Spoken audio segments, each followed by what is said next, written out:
Hi friends, welcome to BBN study and research centre.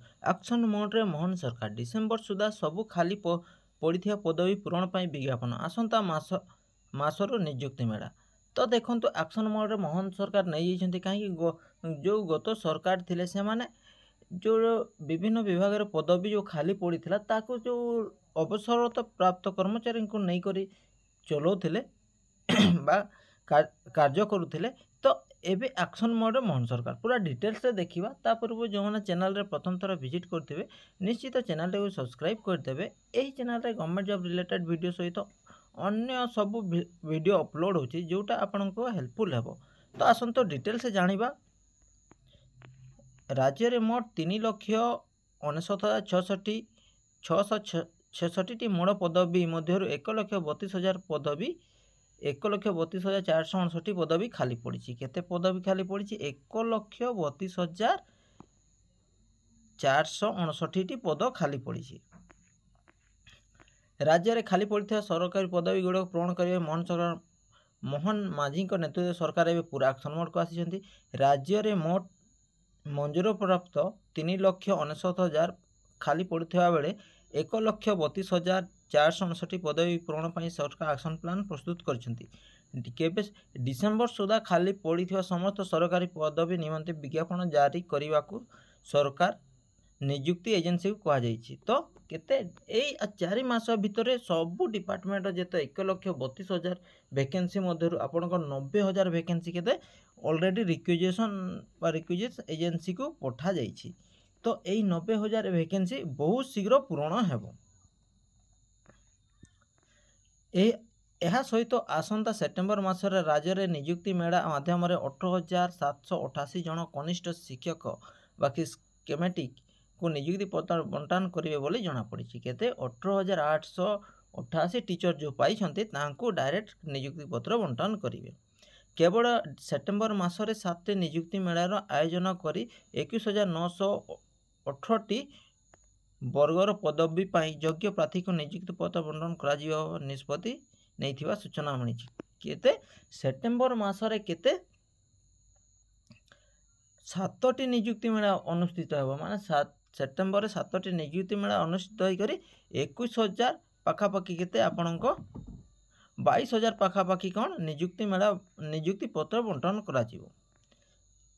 राज्य सूचना अनुसार राज्य सेति मध्यरु 92,203 पदवी पूरण निमंते क्षमतापात कमिटी को अनुमोदन मिलता। बाकी 40,256 पदवी अनुमोदन प्रक्रिया सेप्टेम्बर मास सुधा सारिबा को विवेक निया दैछि। तो केते जोटा कहूथिले आपन को 90,000 पदवी ऑलरेडी रिक्विजिशन एजेंसी को पठा जाइछि। पुणी 40,256 पदवी को अनुमोदन प्रक्रिया सेप्टेम्बर मास सुधा सारिबा को निर्देश दिया जाइछि। जो 92,203 पदवी क्षमता कमिटी अनुमोदन कर 78,919 पदवी पूरण पर सरकार विभिन्न नियुक्ति चिठी लिखि अवगत कर बाकी 13,284 पदवी पूरण चलित मास सुधा एजेंसी रिक्विजिशन पठाइबा सरकार निर्देश देछन्ति।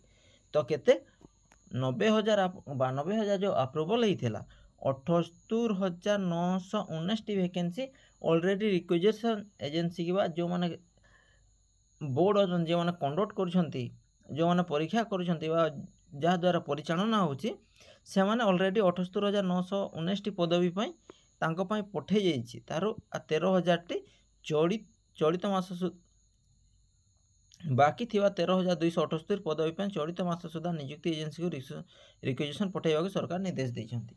तो आ बाकी रहा केते 13,284 पद यह यही मास शेष सुधा बा सेप्टेम्बर प्रथम या द्वितीय सप्ताह यार नियुक्ति ये वैकेंसी आसीज। तेबे 40,256 मूल पदवी एपर्यंत क्षमता प्राप्त कमिटी अनुमोदन मिलना से स्कूल गणसी। तो केते 40,256 कौन गवर्नमेंट अनुमोदन करना से कही स्कूल एंड गणशिक्षा विभाग में केते 16,738 पदवी, गृह विभाग में 6,150 पदवी, स्वास्थ्य परिवार कल्याण विभाग में 46,012 पदवी, कृषि और कृषक कल्याण विभाग में 2050 पदवी, उच्चशिक्षा विभाग में 1693 पदवी। केवल सेतिक नुहे, सेप्टेम्बर डिसेम्बर मध्य राज्य सरकार मोट 46 नियुक्ति आयोजन कर नियुक्ति एजेन्सी द्वारा केते 34,668 सरकारी पदवी योग्य विवेचित प्रार्थी नियुक्ति पत्र बांटे। तो बहुत शीघ्र यार वैकेंसी आसवाक जाऊँगी। तो पिलामाने एबे ही लेट करते ना, जो आपण क्वालिफिकेशन हिसाब से जोटा आप एम रखिंट से पढ़ापढ़ी करूँ, निश्चित गोटे गवर्नमेंट जॉब आपन को मिल पार। एथिरे ओडिशार प्रशासनिक सेवा 2022 कृतकार्य 638 पदवी, टीजीटी टीचर्स 912 पदवी, 300 constable communication, 48 junior MVI, 196 mining officer, 6टी सीधा सड़क डीएसपी पदवी, 609 जन पुलिस एसआई, विभिन्न बाटालियन पर 1513 कॉन्स्टेबल, 2712 जन प्राधीन निरीक्षक, फॉरेस्ट एंड फॉरेस्ट गार्ड एवं 569 क्लासिकल टीचर आदि प्रोजेक्ट नियुक्ति मेला आयोजन हेबो बोली सूचना मिली। तो देखंतु मु डिटेल्स कहि दउछि आपन को, एठी कॉन्स्टेबल कम्युनिकेशन वैकेंसी आसीने, जूनियर एमवीपी यह आसी जाइथिला, 196 माइनिंग ऑफिसर रिजल्ट आसीनी। तापरे बाटालियन 1513 वैकेंसी यह मध्य पर्यंत आसीनी। तार 2712 प्राधीनक निरीक्षक यह आपण को रिटर्न हो जाइए। फॉरेस्ट एंड फॉरेस्ट गार्ड मध्य आपण को रिसेंटली आपण को रिटर्न आसी जाइए, किंतु ताहा एपर्यंत फाइनल रिजल्ट आसीनी। 569 जन क्लासिकल टीचर यह मध्य यार रिटर्न हो जाइए। तो रहिला केते 1513 जन कॉन्स्टेबल।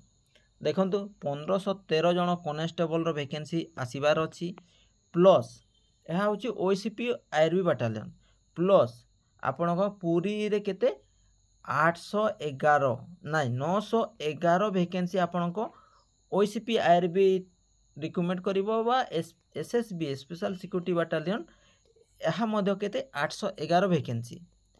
तापरे देखंतु कौन कम्युनिकेशन कॉन्स्टेबल जो 300 वैकेंसी यह मध्य एपर्यंत आसी नहीं, बा एडवर्टाइजमेंट आसी नहीं। तापरे आपण को ओआईएसएफ रे केते 131 पाखापाखि वैकेंसी रही है, जोटी आपण को 1300 केते आपण को अपॉइंटमेंट होइतिले, सेठुरु एबे रही बहुत कम पिला जो माने अन्य जॉब पाई करी पुलिस चाकरी छाड़ी करी पढ़ी तांकर भी वैकेंसी बहुत शीघ्र आसीबार अछि।